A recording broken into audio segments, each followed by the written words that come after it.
Simplemente presentar a José Luis Molina, es presidente de Hispatec, compañía muy conocida por muchos de vosotros, ya que son proveedores frecuentes de soluciones tecnológicas para nuestras cooperativas. El ingeniero agrónomo además ha saludado antes de comer a un excompañero de colegio. Sí. Y responsable de la parte agro, dentro de la Asociación Española de Empresas Tecnológicas, AMETIC. Te he dicho que no te iba a restar tiempo y así eso. José Luis, si prefieres hacer la presentación allí. Muy bien. Pues, adelante, José Luis. Muchas gracias, José Mari. Y bueno, la verdad es que los señores de Cooperativas Agroalimentarias nos pidieron hace un par de meses, me pidieron, oye, si puedes venir aquí de hablar de la agricultura del futuro. Lo cual, la verdad es que a mí me impresiona un poco, y yo ya pido perdón de antemano por todos aquellos a los que voy a defraudar, porque primero no tengo ninguna bolita mágica, no tengo ninguna bolita de cristal para saber qué va a ocurrir, y lo único que me gustaría es compartir algunas reflexiones y algunos datos y algunos pensamientos sobre que nos ayuden a todos a hacernos preguntas, a pensar cómo puede ser esa agricultura del futuro, que insisto, como creo que nadie tenemos la bola de cristal, pues lo mejor que vamos a hacer es favorecer un debate y favorecer, digamos, el que se nos ocurran preguntas y que todos los aquí presentes seamos los que definamos cómo va a ser esa agricultura del futuro, porque esto sobre todo lo que tiene son protagonistas, la agricultura del futuro. Sin mucho más preámbulo, pues digamos, voy a pasar a hacer una breve presentación que además estaré encantado, como creo que somos, en fin, este es un foro relativamente reducido y creo que esto, cuanto más interactivo lo hagamos y cuanto más cómodos nos sintamos todos, mucho mejor, con lo cual totalmente abierto incluso a tener interrupciones, opiniones, y a que hagamos que esto sea un verdadero diálogo. Insisto que yo no tengo todas las respuestas sobre cómo va a ser esa agricultura del futuro. Empiezo un poco contando, y aquí la verdad es que lo cuento a nivel macro. Pongo 3 grandes cambios que ha habido en los últimos unos cuantos años, como podéis ver ahí, y que han marcado la forma de hacer las cosas en nuestra sociedad. En el cuarto milenio antes de Cristo, unos señores en Sumeria que se les ocurrió empezar a escribir el conocimiento que tenían, o las reglas que tenían, las leyes, y eso generó un cambio que hizo que pasáramos de la prehistoria a la historia. Gracias. ¿Se oye bien con micrófono? Se oye. Yo creo que casi sin micrófono porque la sala es pequeña. Si alguien tiene algún problema, volvemos a... para la cámara. Vale. Entonces, con micrófono. Fenomenal. Bueno, como decía, en el cuarto milenio antes de Cristo, pues estos señores inventaron la escritura y eso hizo que todo el conocimiento que hasta ese momento era de transmisión oral, pues digamos, pasó a estar escrito. Por tanto, la capacidad de creación y de acumulación de conocimiento en la humanidad pues fue mucho mayor, y eso generó un cambio. Bueno, todos hemos estudiado historia y prehistoria, con lo cual pues creo que es bastante evidente ese cambio, ¿no? Un poquito más tarde, en Maguncia, en 1450, hubo un señor, Gutenberg, que inventó una cosa que se llama imprenta, y que básicamente lo que permitía era que los libros, que todo aquello que se escribía, que hasta ese momento era un objeto, digamos, muy costoso, era muy, digamos, complejo de reproducir, de transmitir ese conocimiento, digamos que lo popularizó, industrializó ese proceso de imprimir libros, lo cual generó otro cambio muy importante en la historia de la humanidad, que es que hizo que empezamos a dejar de contar los libros por unidades o por decenas y pasamos a contarlos por centenares, por miles o por decenas de miles. Y eso generó un cambio social de muchos tipos que generó, bueno, pues una gran expansión, yo diría, de la humanidad. Eso fue un cambio muy importante. Pero es que ahora estamos viviendo, en términos históricos, otro cambio que yo creo es muy relevante, que es que hemos pasado a estar en la era digital. Y que esto de la era digital significa que toda esa información que vamos creando, que vamos acumulando, estamos siendo capaces de acumularla, de gestionarla, de hacer que viaje en formato digital. Con lo cual, a casi cualquier cosa de las que hacemos, le podemos añadir una capa de datos, una capa de información, una capa digital que nos añade una serie de valores y que nos contextualiza todo lo que hacemos y que nos permite aplicar mucha más inteligencia. Este es un cambio, insisto, alguien lo puede reducir a se inventaron los ordenadores. Sí, es una forma de definirlo, pero el trasfondo que tiene esto es mucho más profundo. Y voy a dedicarme un poco a tratar de definir en qué medida puede afectar la digitalización, digamos, a la agricultura en los próximos años. Y no solo eso, sino que incluso hasta me voy a meter en algún otro charco, como le conté a Juan, de otra serie de cosas que están ocurriendo y que también van a afectar a la agricultura. Pero, sobre todo muy afectado, muy imbuido por ese proceso de digitalización. No quiero que nadie se me duerma. Entonces, si en algún momento hace falta algún chiste o algo así, yo no tengo mucha gracia, pero algunas de las personas que participamos en este grupo sí veo que tienen bastante creatividad, con lo cual le pasaré el micro y contará un chiste, si os parece. Bueno, pongo aquí una primera transparencia un poco para romper el hielo. Ahí veis un par de fotografías. La de arriba es unos tomates en el año 2000, en un supermercado. La de abajo son unos tomates hoy en día. Digamos que el consumo, y esto pretende transmitir en qué medida está cambiando, es meramente ilustrativo. El consumo está cambiando mucho. El consumidor, hay otra mesa redonda, hay otra sesión, hay otro ámbito, digamos, que van a hablar de las tendencias de consumo, que además lo van a hacer estupendamente, pero es un área que nos está afectando muchísimo y nos va a seguir afectando mucho en los próximos años. Los consumidores quieren más transparencia e información, quieren superalimentos, quieren que sea saludable, quieren que cuidemos el medio ambiente, que sea sostenible, quieren comprar productos con servicios digitales, quieren nuevos formatos y presentaciones, necesitan sentirse únicos. Estamos pasando de, ponía el ejemplo en la comida de un sector muy paradigmático, estamos pasando de casos como el de las cervezas, en que hace 10 o 15 años en España todos bebíamos una de las 5 o 6 marcas de cerveza que había, a que a día de hoy hay, no sé, 2.000, 3.000, 5.000 marcas de cerveza artesanales. Todos queremos consumir productos mucho más especializados, mucho más segmentados, queremos que nos traten de forma individualizada. Es decir, que hace falta crear nuevos microsegmentos que entiendan la diversidad de consumidores que hay, la diversidad de gustos y la diversidad de momentos de consumo, ¿no? Todo esto es global, digamos, hemos pasado, siempre cuando hablamos de globalización, pensamos en mercados como el del petróleo. Bueno, yo pongo una anécdota que a mí me gusta mucho, es en el año 1989, el grupo Danza Invisible, era un grupo de música, cantaba una canción que decía: besarte sería como comer naranjas en agosto o uvas en abril.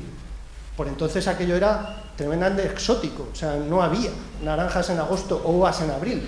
Ahora hay naranjas en agosto, uvas en abril y kiwis en marzo. O sea, puedes comprar cualquier producto en cualquier época del año, y es porque nos hemos globalizado. El sector de la alimentación en general se ha globalizado enormemente y se va a globalizar todavía mucho más. Algunas tendencias tecnológicas digitales que estamos viviendo, que estamos viendo, pues básicamente el Internet de las cosas, que es, podemos profundizar en cada una de ellas, simplemente las voy a enunciar. Tecnologías de sistemas de información geográfica. Tenemos ahora mismo, por ejemplo, en los últimos 2 años, la Agencia Espacial Europea ha puesto en marcha, o bueno, ha seguido desarrollando su programa Copernicus, de satélites de observación terrestre, y en concreto ha puesto en órbita los satélites, las constelaciones de satélites Sentinel-1 y Sentinel-2 para observación terrestre con fines de medio ambiente y de agricultura. Eso, por ejemplo, genera un cambio solo per se, solo por esa puesta en órbita de esas constelaciones de satélites, hace que hayamos pasado de unos satélites como eran los Landsat 7 y 8, que tenían un nivel de precisión bastante bajito, que no tenían apenas capas de datos.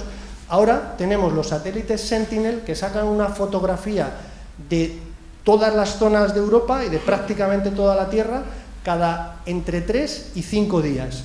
Y además la sacan con una precisión que ves árboles individuales. Es decir, tú con una fotografía de satélite puedes contar los árboles.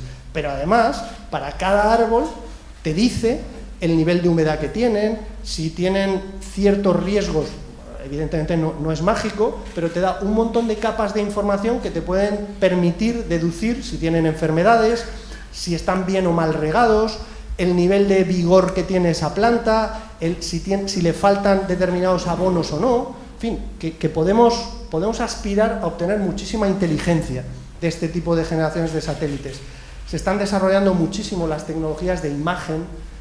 Por ejemplo, yo no sé si los aquí presentes somos todos conscientes de que a día de hoy, por ejemplo, Google tiene una API, tiene un servicio con el cual yo puedo coger mi móvil, quitarle la geolocalización, le quito el GPS, saco una foto ahí afuera, al salir, y la mando a ese servicio y me dice dónde es. Y no tiene geolocalización. ¿Y cómo lo hace?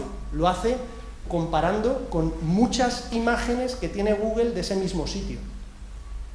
Eso es desarrollo de inteligencia artificial, desarrollo de tecnologías de imagen, o todavía un poquito más preocupante para todos los presentes, la cara de una persona. Yo puedo sacar una foto de la cara de una persona y con un alto porcentaje de acierto vas a ver quién es. Estamos hablando de otro mundo. Todo eso ya se está desarrollando y hay cosas, digamos, bastante maduras. Lo mismo podríamos decir en tecnologías de reconocimiento del habla, otros muchos tipos de tecnologías en este ámbito. La robotización es una realidad que está aquí y que en los próximos años vamos a ver mucho más y que, bueno, entre otras cosas, hace que, por ejemplo, el trabajo del campo, del territorio, del suelo, que hasta ahora lo asimilamos a un tractor, pues a lo mejor resulta que va a haber máquinas de distintos tamaños, con distintas formas, que sean las que trabajen el suelo en operaciones individuales. Por ejemplo, para sembrar granos no hace falta un tractor de 4.000 kilos. O sea, a lo mejor hace falta una máquina mucho más pequeñita y que sea un robot que, entre otras cosas, no genere suela de labor, por ejemplo. O sea, la robotización va a tener muchísimos efectos. Dispositivos periféricos se están desarrollando de todo tipo, dispositivos que te miden el grado de azúcar de una sandía antes de recogerla, o que te miden la calidad del aceite de una aceituna antes de cuando está todavía en el árbol. En fin, que tenemos muchísimos tipos de dispositivos que se están desarrollando y que también están potencialmente impactando mucho en este sector. Temas como la movilidad. A nadie creo que hace falta que le recuerde que hace 11 años ninguno teníamos un móvil inteligente.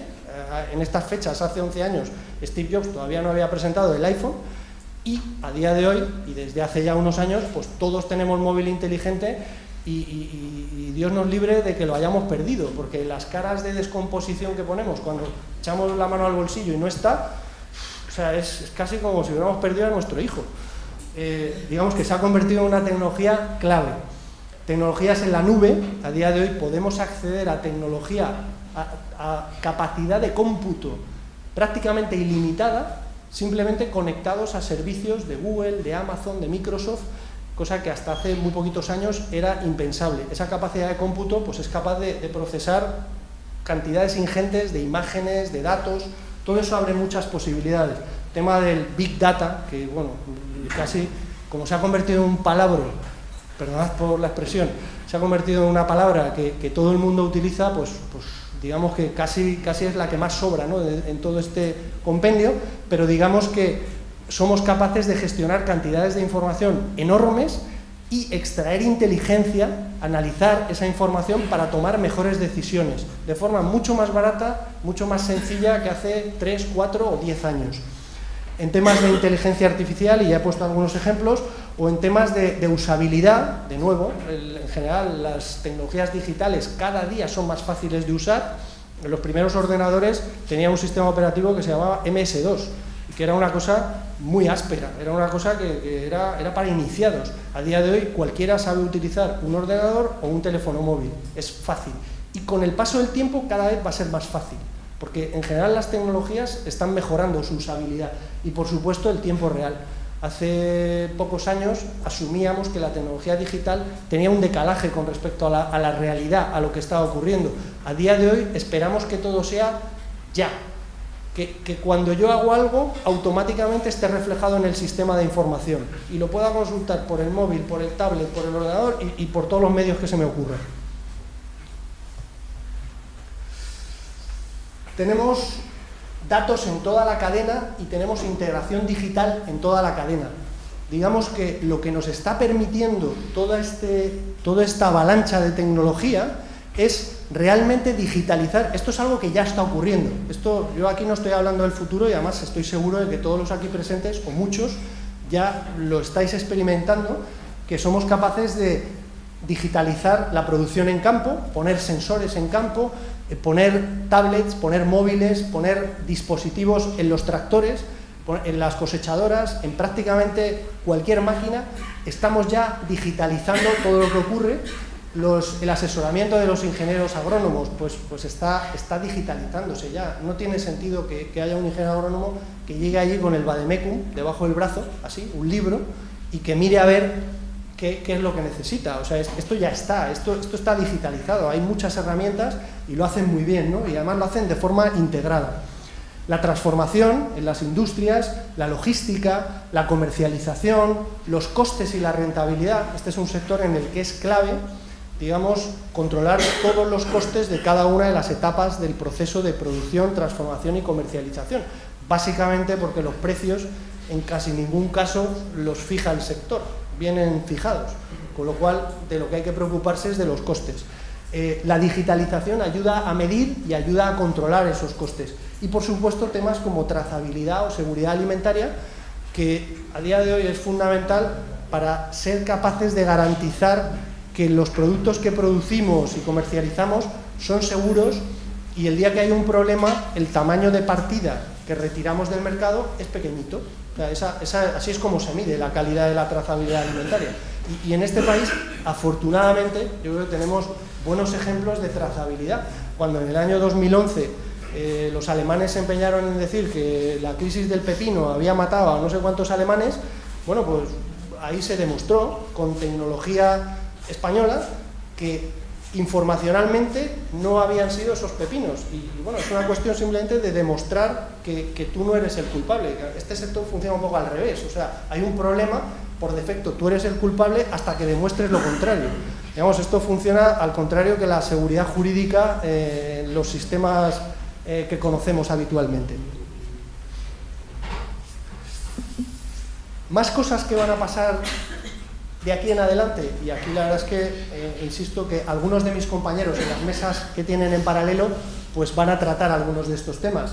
La genética, no sé si muchos o pocos habrán oído hablar de la tecnología CRISPR, que es, digamos, una nueva tecnología que, dicho así de una manera muy de andar por casa, y lo voy a decir de forma tremendamente llana, consiste en que somos capaces de recortar y pegar genes y añadírselos de forma más barata, más asequible a las variedades y a las especies que cultivamos. Esto, digamos, lo que hace es que acelera mucho el proceso acelera y abarata el proceso de obtención de variedades y probablemente lo que nos va a permitir es tener mucha más segmentación, mucha más variedad de material genético, mucha más adaptación a cada entorno distinto y entre otras cosas, esto nos está permitiendo ya y va a permitir en mucha mayor medida centrarse no solo en lucha contra enfermedades, o resistencias contra enfermedades o determinadas adaptaciones a condiciones adversas,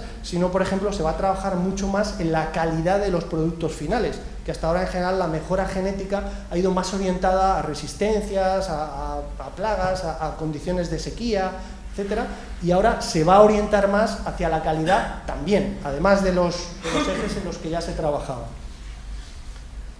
Temas como la energía. El tema de la energía, yo no sé si somos conscientes de la revolución en la que estamos inmersos a nivel energético, y es, aquí saco una gráfica, podía sacar más gráficas, pero esta gráfica es del precio del vatio pico de los paneles solares. Eso que aparece a la izquierda es el precio en el año 1977, 76,67 dólares, y lo que aparece a la derecha es 2015, son 0,30 dólares por vatio pico. Pero esto sigue bajando, pero sigue bajando a plomo. Tan es así que yo podría dar algún dato más, o un par de datos más, que creo que sirven para pensar. Que es, hay unos señores, una compañía que se llama Bloomberg New Energy Finance, que monitoriza a nivel mundial, digamos, el precio récord a la baja de la energía solar fotovoltaica en cualquier punto del mundo. Bueno, pues en ese dato hemos pasado de principios de 2013 hasta noviembre de 2017, estoy hablando de un periodo de algo menos de 5 años, hemos pasado de que el récord a la baja a nivel mundial era de 8,5 céntimos de dólar a 1,77 céntimos de dólar. Ese último dato es en México, en una subasta con una cantidad de megavatios importante, que por cierto ganó Enel, la propietaria de Endesa, con lo cual eso demuestra que puede ser más barata la energía. 1,77 dólares, céntimos de dólar, el kilovatio hora. Eso es algo menos de 1,5 céntimos de euro el kilovatio hora. 5 años, ¿eh? O sea, no sé, y puedo seguir dando datos. O sea, la potencia instalada a nivel mundial el año pasado de energía solar superó la suma de la nuclear, el gas y el carbón. Es decir, estamos en una revolución espectacular desde el punto de vista energético. El sector primario, el sector agrícola, el sector ganadero, es muy intensivo en consumo de energía. Esa revolución energética, tarde o temprano, y más bien va a ser temprano, va a afectar positivamente al sector agro, seguro. Agua. Estamos en Murcia, no podíamos dejar de hablar de agua. El agua, de nuevo, acabo de hablar de energía. Cuando hablamos de agua, el agua y la energía son primos hermanos, porque yo no sé de ninguna manera de mover agua que no sea con energía. Aparte de acazos, pero eso es muy costoso. Normalmente se mueve con bombas, y eso es energía. Si la energía es más barata, pues mover agua va a ser más barato. Pero es que desalar agua también es energía, y desalar agua va a ser más barato. Y además, las tecnologías en el caso de la desalación también tienden a ser más baratas. Con todas las pegas podemos hablar del boro y de todo lo que queramos, pero que hay un avance imparable en tecnologías de desalación y en general en tecnologías de agua es indudable. Podemos hablar también de reutilización, podemos hablar de un montón de derivadas en el ámbito del agua que apuntan a que a futuro vamos a tener más agua, o por lo menos más asequible y más fiable. Telecomunicaciones. En telecomunicaciones yo creo que hemos avanzado mucho. La verdad es que en el mundo rural, en el caso de España, hasta el año 2011, hablar de telecomunicaciones móviles en el mundo rural era una entelequia, o sea, no funcionaba muy mal. Ahí se produjo una cosa que fue el apagón analógico, que fue cuando liberaron frecuencias de los canales de televisión, y eso hizo que los operadores de telecomunicaciones se pusieran a instalar redes 3G en muchas zonas rurales. La verdad es que ahí dimos un salto adelante interesante, pero estamos muy lejos de haberlo hecho todo. Y ahora mismo lo que está ocurriendo en el ámbito de las telecomunicaciones es que se está desarrollando mucho la tecnología terrestre, pero sobre todo se está desarrollando mucho la tecnología de satélites. Con lo cual, como se está desarrollando y abaratando esa tecnología de satélites, podemos empezar a aspirar en plazos relativamente breves a coberturas en el 100% del territorio y a bandas anchas en el 100% del territorio a costes asequibles. Cuando tienes cobertura en el 100% del territorio, la cantidad de cosas que se pueden hacer a nivel de digitalización se multiplica.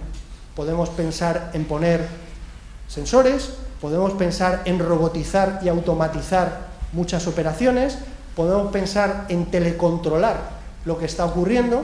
Digamos, esto es una infraestructura de base que lo que permite es hacer muchas más cosas. Y aquí ya digo que estamos ahora mismo avanzando a pasos, yo diría que muy rápidos, y en los próximos pocos años creo que vamos a ver un salto espectacular, que va a permitir que de verdad la brecha digital con el mundo rural pues se lime, y yo animaría a todos los presentes a que insistamos a instancias públicas para que esto se convierta en una política de Estado. O sea, al igual que retransmitir los partidos de la Champions en abierto es política de Estado, pues creo que tener telecomunicaciones de buena calidad en todo el territorio debería ser una política de Estado. Técnicamente estamos ahí.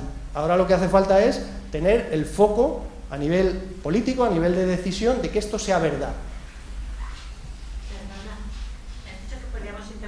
Por supuesto.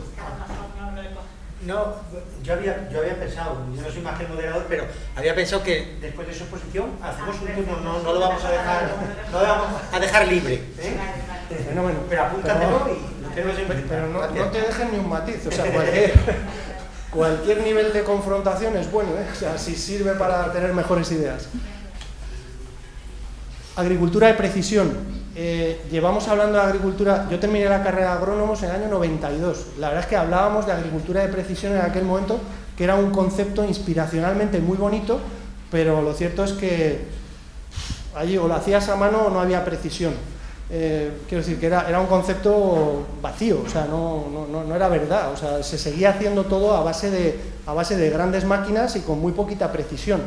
A día de hoy, de verdad, podemos empezar a pensar en aplicar una verdadera agricultura de precisión, es decir, darle a cada finca, a cada planta, a cada línea, lo que necesita en cada momento, a nivel de agua, a nivel de nutrientes, a nivel de tratamientos fitosanitarios. Contamos, entre otras cosas, con generaciones de satélites, como mencionaba hace un momento, como los satélites Sentinel.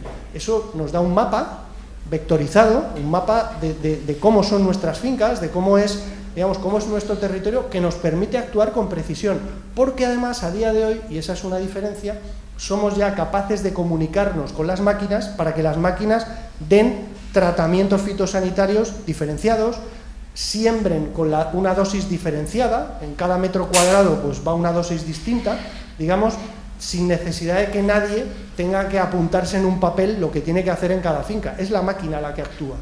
Eso es verdadera agricultura de precisión y ahí estamos empezando a ver un salto bastante espectacular. Agricultura del futuro, bueno, pongo aquí un poco, digamos, provocador, de la química a la física. En la medida en que tengamos, en la medida en que seamos capaces de dar tratamientos mucho más precisos, quiere decir que vamos a usar menos química, porque usamos la química solo donde hace falta. En la medida en que tengamos robots, por ejemplo, y fijaos, y empieza a combinar cosas de las que he dicho anteriormente, en la medida en que la energía sea más barata, en la medida en que los paneles solares sean más baratos, en la medida en que tengamos robots que puedan funcionar de forma autónoma, ¿por qué no visualizar un futuro en el que, un futuro no muy lejano, que algunos pensarán que es que he perdido un poco la chaveta y tal, y esto pasará en 2200, no, esto va a pasar mucho antes de lo que creemos. ¿Por qué no tener robots pequeñitos que las malas hierbas las van eliminando por corte láser y se cargan directamente con una placa solar que llevan encima? ¿Por qué no? Quiero decir, eso por ejemplo en un campo de cebada se me ocurre que es complicado, porque por meterse en medio de los tallos de la cebada es muy complicado, pero en cultivos leñosos, ¿por qué no? ¿Por qué no vamos a quitar las malas hierbas de una en una? ¿O por qué no vamos a matar los insectos de uno en uno? Ya hay gente que está trabajando en robótica y están generando robots pequeñitos que lo que hacen es que van a matar los insectos de uno en uno. Ya hay gente que tiene prototipos de robots que hacen eso. Por eso digo lo de la química a la física. El siglo XX ha sido el siglo de la química, ha sido el siglo de las grandes máquinas. Ahora vamos a hacer las cosas con más precisión. Y esto es un proceso que vamos a ver en los próximos años. Vamos, si alguno está pensando en comprar insecticida para esta clase de robots, puede que también surja, que a lo mejor son molestos. Inteligencia artificial.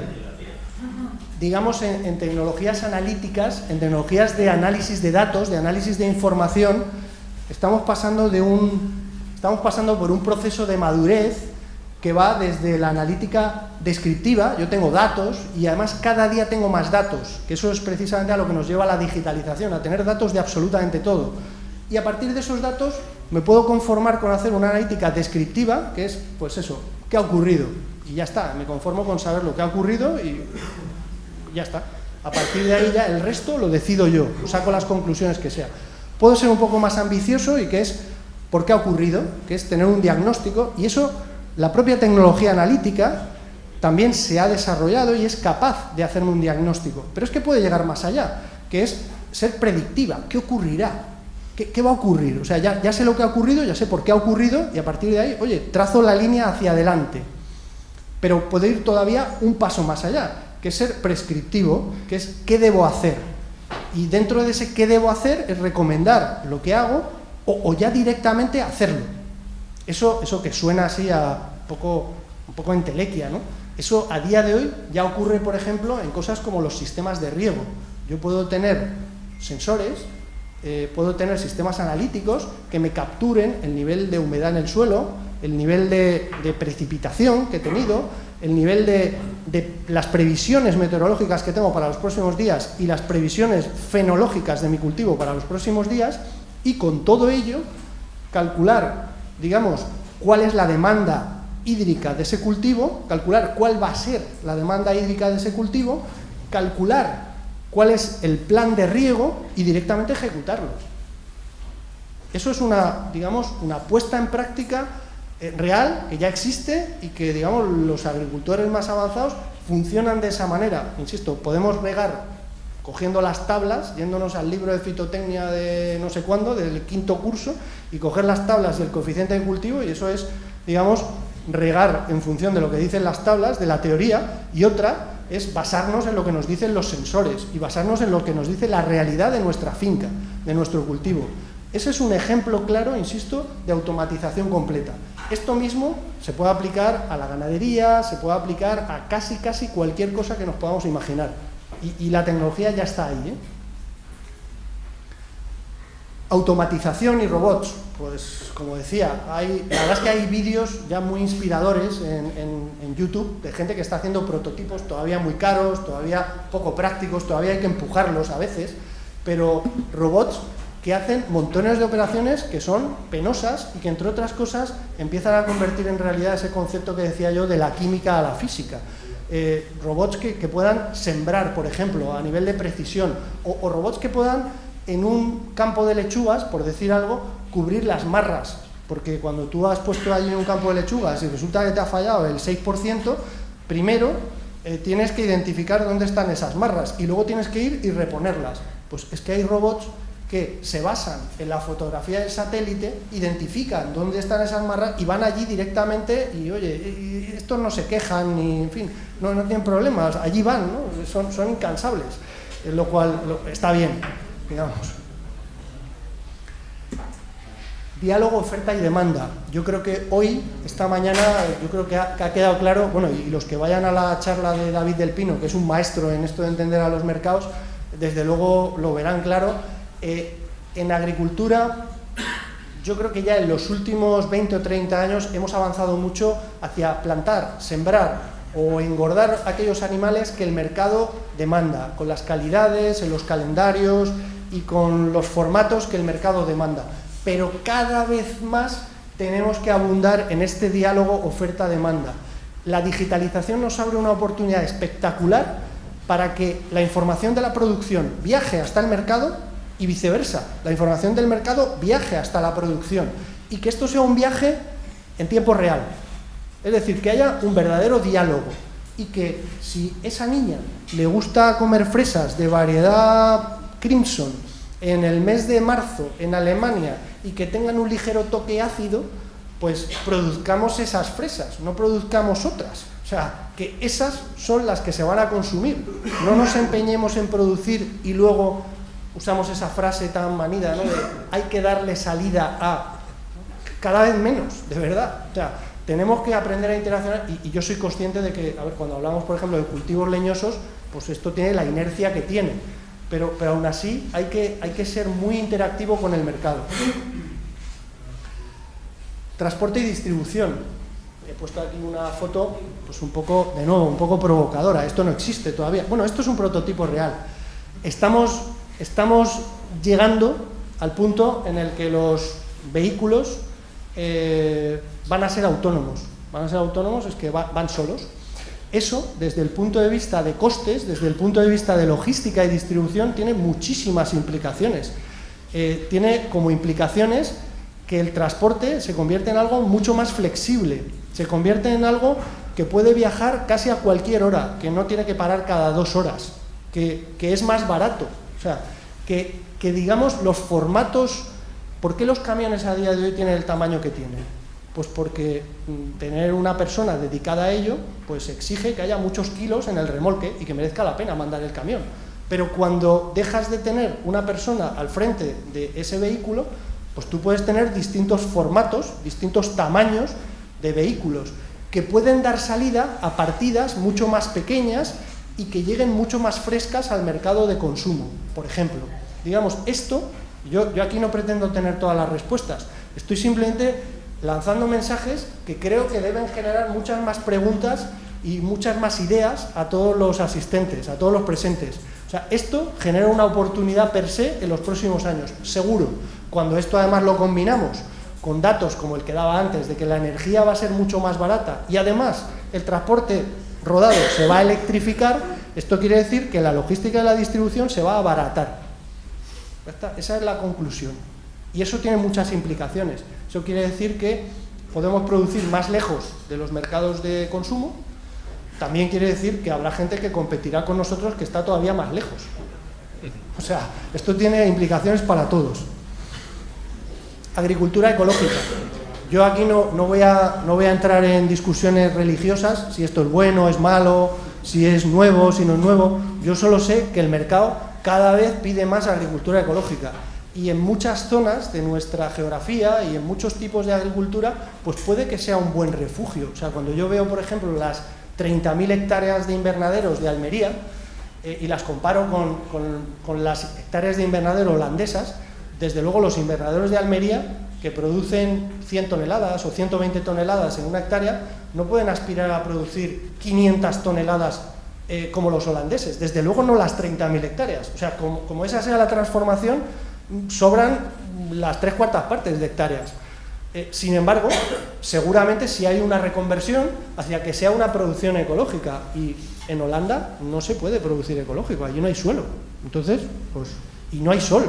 En fin, o sea, la verdad es que es más difícil de explicar. Bueno, solo digo que aquí hay una tendencia muy clara de mercado y hay una oportunidad de negocio clara. Y insisto, que yo no entro en si esto es bueno o es malo, el mercado lo pide y cada vez más. Medio ambiente. Esto, de nuevo, esto es una petición de la sociedad. La sociedad pide que la agricultura, que la ganadería sean respetuosas con el entorno. Y cada vez más nos vamos a tener que preocupar porque los vertidos se minimicen, por reutilizar los desechos, por de verdad tener economía circular. Nos vamos a tener que preocupar porque el paisaje sea algo aceptable. No podemos admitir, incluso aunque hagamos las cosas muy bien, que tengamos ciertos paisajes agrícolas. El paisaje agrícola forma parte indisociable y cada vez más de lo que está comprando el consumidor, de lo que llega al mercado final. Y cuando al mercado final somos capaces de venderle una imagen de respeto al entorno basada en indicadores y basada incluso en paisaje, seguro que el mercado está dispuesto a comprarlo algo mejor. Digamos, respeto integral al entorno. Globalización, bueno, esto no es nuevo, esto ya está ahí, pero cada vez va a ser más. Digamos, el grado de globalización que tenemos a día de hoy es solo una muestra de lo que vamos a tener. Digamos que la ONU calcula que los consumidores que tienen una renta per cápita superior a $16.000 al año son aquellos que comen todo lo que les da la gana. Por debajo de esa renta, pues comen, pues, en fin, mirando, no eligen ellos, elige su bolsillo. Por encima de $16.000 eligen ellos. Bueno, esa cantidad de consumidores con más de $16.000 de renta per cápita anual, en el año 2000 eran 250 millones. En el año 2050 se calcula que sean 2.500 millones. Eso quiere decir multiplicar por 10 la proporción de la población de la superficie de la Tierra que es capaz de consumir lo que le da la gana. Eso abre muchísimas oportunidades para todo tipo de producciones y comercio internacional de productos agroalimentarios. Yo he visto en Yo he visto en China cosas como que allí hay un día en el mes de principio de octubre, final de septiembre, que es el día de la manzana, en que los chinos se regalan una manzana unos a otros. Pero, digamos, se regalan una manzana que tiene que ser lo más bonita posible, va en una caja, a veces va serigrafiada con láser, bueno, son virguerías. Se llegan a pagar cosas como 40 o 50 o 100 dólares por una manzana. Bueno, pues ese tipo de oportunidades hay que entenderlas, hay que estar cerca del mercado y ser capaz de adaptar nuestras producciones a esa demanda. O sea, yo he visto, vamos, no es broma, yo he visto chinos que tienen un árbol apadrinado y vas allí a ver el árbol y el árbol tiene la foto del dueño. Y el tipo tiene una webcam que ve su árbol todos los días. Bueno, oye, si la gente paga por ello, pues ¿por qué no? O sea, y muy importante, para que toda esta agricultura, para que todos estos cambios sean reales, aquí hay un actor que es fundamental, que es el agricultor del futuro. O sea, aquí estamos hablando, como se ha dicho esta mañana, yo diría que hasta la saciedad, estamos hablando de una actividad, la actividad agrícola y ganadera, pero sobre todo estamos hablando de personas, que es el centro de verdad de todo este juego. Y en todos estos cambios es fundamental que el agricultor del futuro sea una persona que asimile estas tecnologías, gestione estas tecnologías, y el agricultor del futuro probablemente se va a convertir más en un gestor de rendimiento, en un gestor de automatismos, en un gestor de la comercialización y de la orquestación de todos los medios que hacen falta para producir, y no tanto en un ejecutor. Digamos que si nos retrotraemos 60 o 70 años, un agricultor hacía el 80% de su tiempo, hacía tareas manuales, duras, un poco penosas a veces, penosas en cuanto al esfuerzo que requerían, y la verdad es que y muy repetitivas. Bueno, pues ese tipo de tareas, poco a poco, cada vez son menos y cada vez se van a ir reduciendo más, y sin embargo lo que va a hacer falta es mucha capacidad de gestión de los automatismos, los sensores, y todos los datos que englobe la actividad agraria. Este perfil es un perfil que tiene que cambiar, que está cambiando y que va a cambiar. Y, bueno, entre otras cosas, si queremos que haya un relevo generacional en el campo, primero, como dicen los más jóvenes, que haya wifi, porque si no, no van. Y una vez que haya wifi, dotémosles de las herramientas, dotémosles de los mecanismos como para que puedan hacer una actividad agrícola moderna, atractiva, con futuro, y que se sientan plenamente integrados en la sociedad en la que viven. O sea, para mí este es un rol fundamental, y esto es un cambio social que va a tener que ir ocurriendo muy profundo en los próximos años. Un poco a modo de resumen, se trata de que la digitalización en realidad lo que aporta es muy sencillo, lo que aporta es más datos para aprender y mejorar. Todo lo que se mide, mejora. Si medimos el consumo de agua, seguro que ahorramos agua. Si medimos el consumo o la cantidad de fertilizantes que hay en el suelo, seguro que la optimizamos. Todo lo que se mide, mejora. Y la digitalización aporta muchos mecanismos muy sencillos, fáciles, baratos de medir y de actuar. Y ya como conclusiones finales, yo lanzo aquí un mensaje de optimismo, pero no de optimismo porque toque ser optimista o porque estamos aquí en la reunión anual de cooperativas y, en fin, hay que transmitir optimismo. Yo es que me lo creo, y disculpadme si soy iluso, me lo transmitís, y, en fin, yo lo compro. Yo creo que este es un sector en el que tiene futuro, que requiere un conocimiento cada vez más cercano, más importante del consumidor y del mercado, que hay que alinear oferta y demanda, alinear y no alienar, que se parece mucho pero es lo contrario. La trazabilidad y la seguridad alimentaria basada en datos, cada vez tenemos que hacerla más sofisticada, con más matices, vender no solo productos, sino información ligada al producto, porque muchas veces nos quejamos de, no, es que no se pone en valor mi producto, pero le estás contando al consumidor o a la cadena que hay en medio qué implica tu producto. Yo eso a veces lo comento con los productores de hortalizas del sur de España. Digo, por ejemplo, ¿por qué no hablamos de huella social? Aquí en España los empleados y los agricultores del sector de hortalizas tienen sueldos dignos, tienen sanidad, tienen pensiones, tienen una forma de vida bastante digna. Y estamos compitiendo con productos que vienen de sitios donde la gente gana 80 euros al mes. No tienen sanidad, no tienen pensiones, no tienen de nada. Digo, ¿seguro que tú le estás contando al consumidor cómo es tu producto con todo lo que implica? Porque seguro que habrá consumidores que les dé igual, pero es que no lo contamos. O sea, tenemos que llevar nuestros productos con una huella de información de todo lo que sí hacemos bien, que son muchas cosas, por cierto. Tenemos que mejorar la oferta agroalimentaria, tenemos que mejorar la eficiencia operativa y la productividad, eso ya está ocurriendo y con la digitalización va a ocurrir más, integrar mucho más la cadena de valor, que haya de verdad diálogo entre los dos lados. Tenemos que ser sostenibles y ser eficientes en recursos, el agua la tenemos que usar con muchísimo cuidado. En los próximos años seguramente lo que vamos a ver son, en el caso de España, muchas más hectáreas de riego, pero mucho más riego deficitario.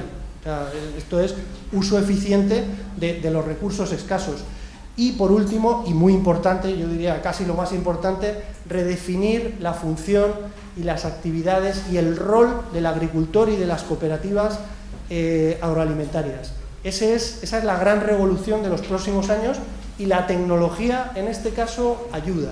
Ahora lo que hace falta es que todos nos lo creamos y que apostemos por ello de forma definitiva. O sea, esto de la digitalización no es lo del móvil o lo del ordenador, no, es que es un tema clave en el futuro de esta actividad. Muchas gracias.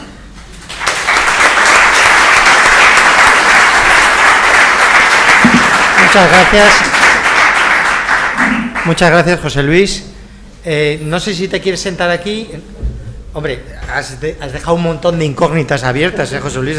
No sé, pero bueno, yo me había preparado una pregunta, pero no te la voy a pisar, porque además te puedo garantizar, José Luis, que no se han dormido. Yo de cuando en cuando miraban y no se han dormido. Han prestado atención, los has emocionado con lo que estabas contando. Eres la primera. No. No has interrumpido. La culpa ha sido del moderador porque me ha dicho que después José Luis contestaría unas preguntas. La culpa ha sido mía. O si quieres el micrófono, como tú quieras. Pues ya está. El cámara dice lo único. Bueno, ante todo felicitarte, José Luis, porque has hecho una exposición, yo creo que muy interesante de cara al futuro. Bueno, yo dirijo mi propia explotación y todas estas cosas, pues realmente estoy muy metida en el sentido de que estoy investigando sobre ello, ¿no? Una de las cuestiones que tú planteabas, que era la cobertura digital en todo el territorio, ¿no? Pero era cuando te he interrumpido, era vinculada a satélites, ¿no? Entendías, ¿no? Es decir, era la cuestión... Bueno, yo no vinculo a nada, yo solo digo que la tecnología permite hacerlo de varias maneras y como ya se puede exigir. Esto es un tema de voluntad. Bien, pero bueno, eso sí. Para algunos territorios que es muy difícil llegar sería por satélites.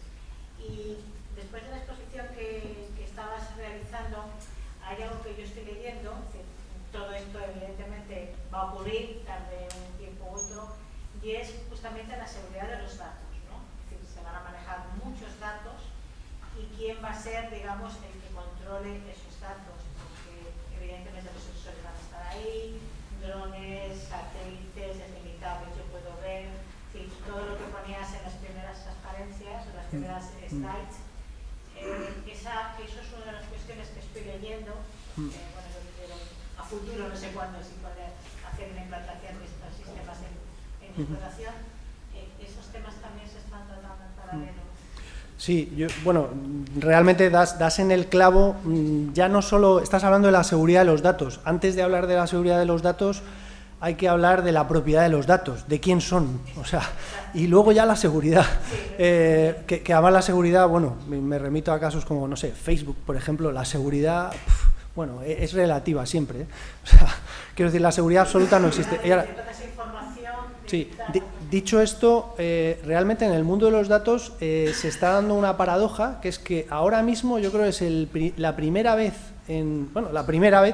en la que se produce una competencia entre Carrefour y Amazon por poner dos ejemplos, con John Deere y BASF. Digamos, ahora mismo los grandes proveedores de inputs para el sector agro están interesados en datos y los grandes distribuidores de productos agroalimentarios están interesados en datos y todos los quieren todos. Con lo cual, hay un conflicto. Y, por cierto, en medio está el agricultor y las cooperativas. Pequeño detalle, que también algo tendrán que decir y algo que ver, ¿no? Mi idea al respecto es, bueno, se está trabajando mucho, aquí hay distintos modelos, o sea, el caso, digamos, existe el modelo condiciones de uso de Google, que son 426 páginas, al final de las cuales aparece un clic en el de acepto, y has aceptado, a saber lo que has aceptado, eso es un modelo. En Europa la verdad es que las autoridades están trabajando para crear, digamos, un modelo europeo en el que, digamos, cada agente de la cadena sea el propietario de sus datos y decida qué datos son los que quiere compartir y con quién y hasta dónde. Es decir, por ejemplo, algo del estilo de yo soy agricultor y yo le quiero ceder estos 4 datos a la cooperativa y más allá de la cooperativa solo quiero ceder estos 2. Y cuidado, no a cualquiera, solo a un distribuidor, por ejemplo. O sea, se está trabajando en ese modelo, como todo. O sea, se está trabajando en ello ahora y la realidad nos dirá por dónde, qué modelo es el que acaba imperando, ¿no? Gente con ansia y sed de datos, mucha. Ya digo, se da la paradoja de que BASF puede estar compitiendo con Amazon por ese interés en los mismos datos. Es que todos quieren controlar toda la cadena.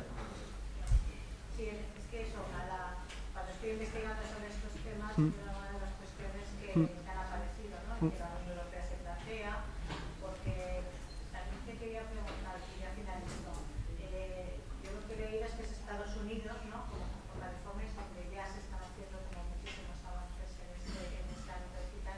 ¿Es así o hay algún otro país que más esté avanzando? Bueno, la verdad es que, o sea, en el ámbito digital, nosotros desde el punto de vista, o sea, Estados Unidos, por ejemplo, es relativamente bueno en el mundo de los cultivos extensivos, en los cultivos herbáceos. En España lo que se está haciendo, sobre todo en el ámbito de, yo diría, de horticultura, fruticultura y porcicultura, que son los 3 ámbitos donde España es particularmente fuerte, no está nada mal comparado con el contexto mundial, ¿eh? O sea, estamos en posiciones de cabeza.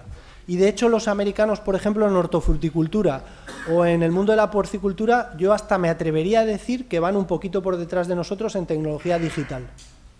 Y ahora, dicho el tema que has dicho de los datos, seguro que Juan nos puede apuntar un poquito más. Esta misma semana, a nivel de la Unión Europea, se han aprobado una serie de directivas sobre el uso de datos en agricultura, que, por cierto, es el primer sector, de todos los sectores posibles, es el primero donde se legisla o se establecen normas al nivel de detalle en que se han establecido en agricultura. Es decir, que la agricultura no solo no va a remolque, sino que marca la pauta. No está mal, ¿eh? O sea, y ya digo, Juan lo puede contar mucho mejor porque él se lo sabe y yo te cuento aquí la cultura de contraportada. Me sé el título mal. José Luis, ya ves las manos, ¿no? Te atreves, ¿no? Un poquito. Empezamos por aquí. Yo quería preguntarte por el tema de cortar la hierba con láser, ¿no? Yo soy viticultor, me dedico a la viticultura, soy gallego de Martinicodas, si os suena. Me suena mucho. Y resulta que, por ejemplo, estaba viendo en Italia cómo se cortaba la hierba en las filas, en las espalderas, a presión, con una presión alta y con unas máquinas, ¿no? Pero lo del láser, cosas esas, sería pues una solución para los glifosatos. Hablamos mucho de retirarlos, pero ¿qué solución tenemos? Retirarlos es fácil. Correcto.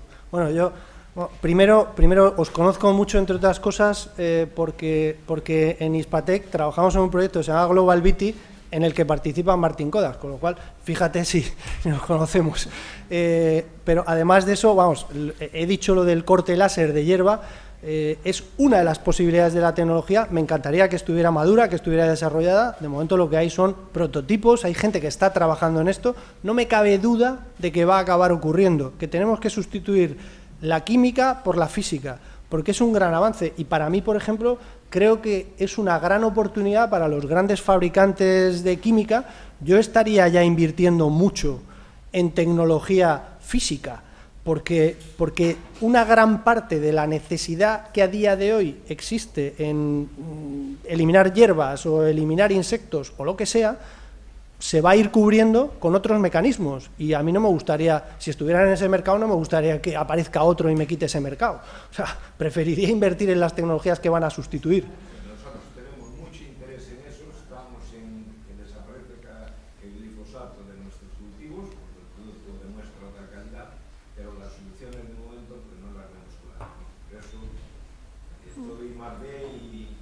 Pero yo, en esto ya digo que me encantaría tener la solución, pero no somos tan, de verdad. Felipe.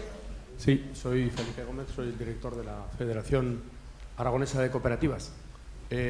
Lo que nos has descrito es, bueno, son cosas que, como has dicho al principio, pues ya son conocidas.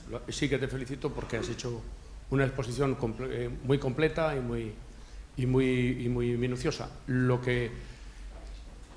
Lo que veo es que son como una serie de flashes, es decir, que lo seguimos viendo como de esto qué es lo que puedo sacar yo como productor, en qué me puede ser útil, y yo lo estoy viendo desde hace tiempo, y es una pregunta-reflexión, es que no lo tengo claro.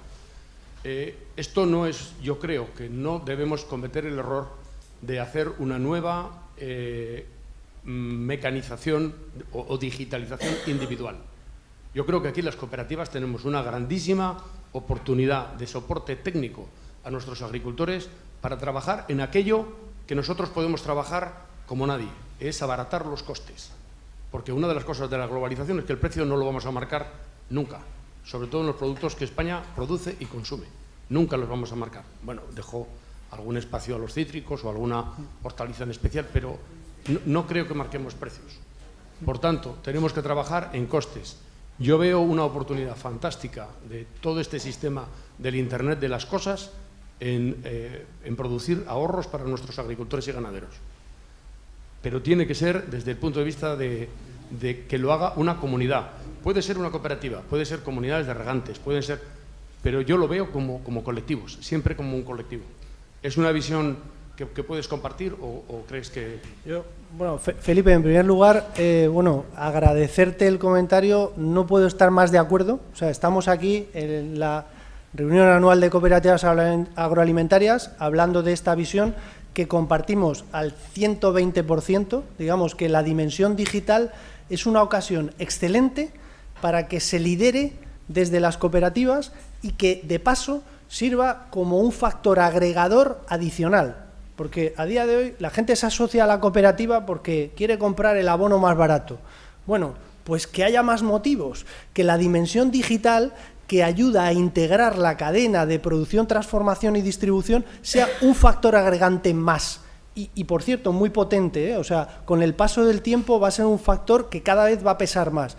No, insisto, no puedo estar más de acuerdo con esa afirmación.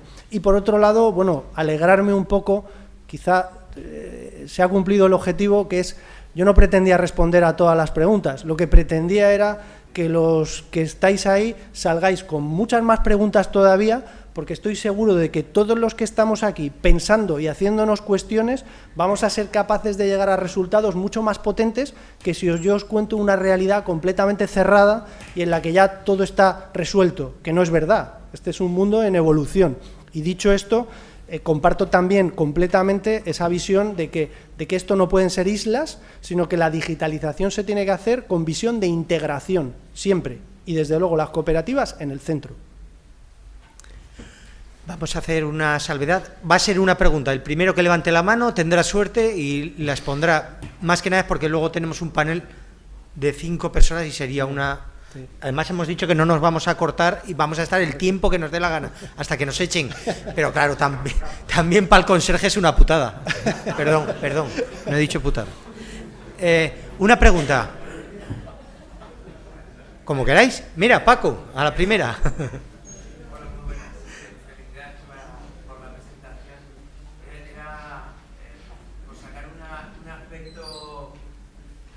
Un aspecto de miedo a las tecnologías, la tecnofobia que hay hoy en día, y se habla mucho de la robótica que va a suplir la mano de obra, menos trabajo, la problemática que estamos teniendo en los medios rurales, que es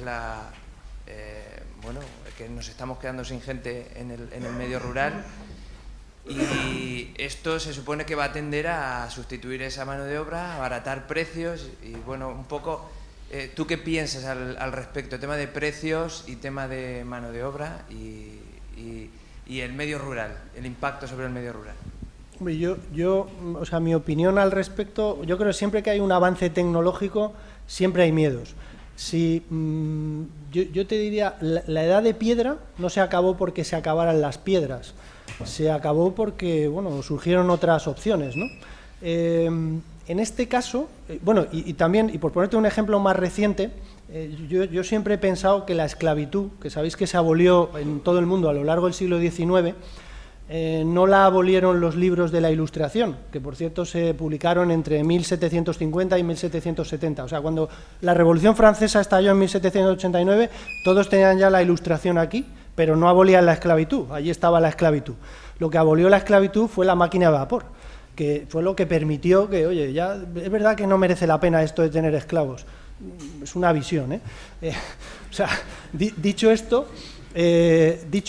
pienso que evidentemente esto va a generar más eficiencia, más productividad, posiblemente pueda generar más rentabilidad y yo si te transmito un poco mi visión personal, y aquí me salgo ya del plano ganadero agrícola, es que yo creo que el mundo rural lleva años divorciándose del mundo agrícola y ganadero, pero sin darse cuenta.